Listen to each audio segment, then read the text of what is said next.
Well, the U.S. withdrawal from Syria is officially underway, despite mixed messaging from top U.S. officials about the plan. A defense official confirms to CBS News that they began to move equipment out of the war-torn country earlier this week. But the operations against ISIS are expected to continue, and this comes after President Trump announced the withdrawal last month, citing the defeat of ISIS. National security correspondent David Martin joins me now from the Pentagon. So, David, what's the timeline for the drawdown? The timeline is 90 to 120 days.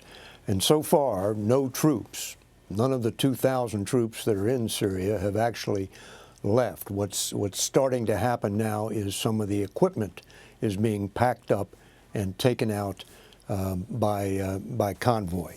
And it may be that in the short run, they actually have to put more troops in to prepare all that equipment for shipment.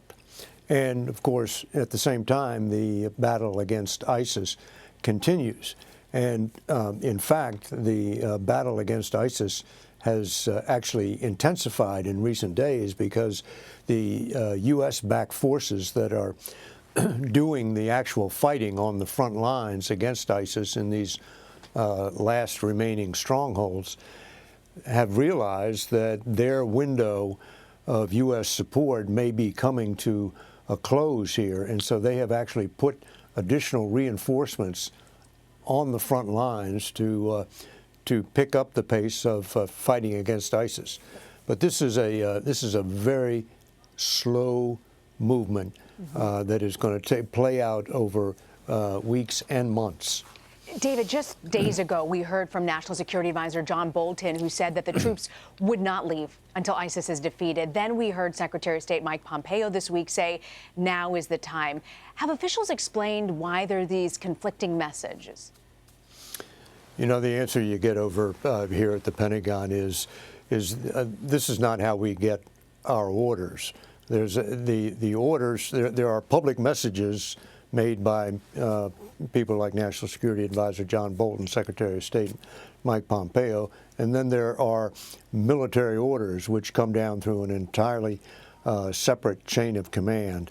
And officials over here are not trying to square the circle on all of these statements about what has to happen before the U.S. troops withdraw. They are simply working on this military execute order that they've been given. You know, you were talking about the Kurdish fighters earlier, David. Bolton and Pompeo said that the Kurdish fighters in the region would be protected. But if U.S. troops pull out, what's the guarantee? How are they protected?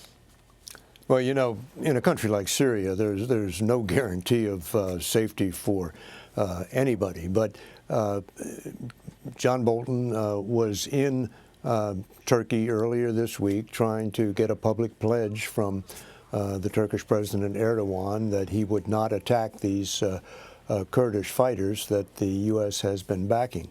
He did not get that public pledge from Erdogan, but at the same time that Bolton was there, the chairman of the Joint Chiefs of Staff, General Joseph Dunford, was also there meeting with Turkish generals.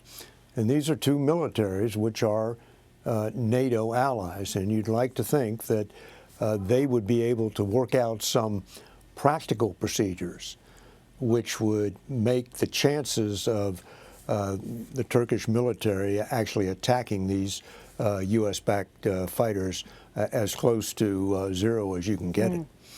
What does it mean, David, if the U.S. exits this area? What does it mean for Russia and Iranian influence in the region? And what are the concerns of the Pentagon about it?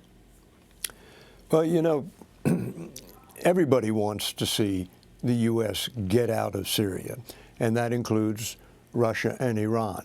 But it's not like some jewel of the Middle East is falling into their lap.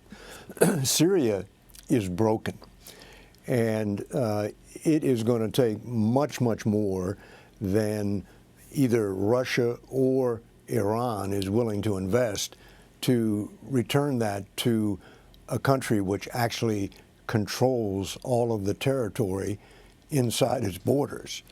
Excuse me. So what you have is a continuing mess, but you will not have the U.S. military on the ground able to influence. All right, our David Martin coming to us at the Pentagon. David, hope you can get a little honey and tea for that voice. Thank you. Yeah, We're thank you. grateful you could join us, my friend.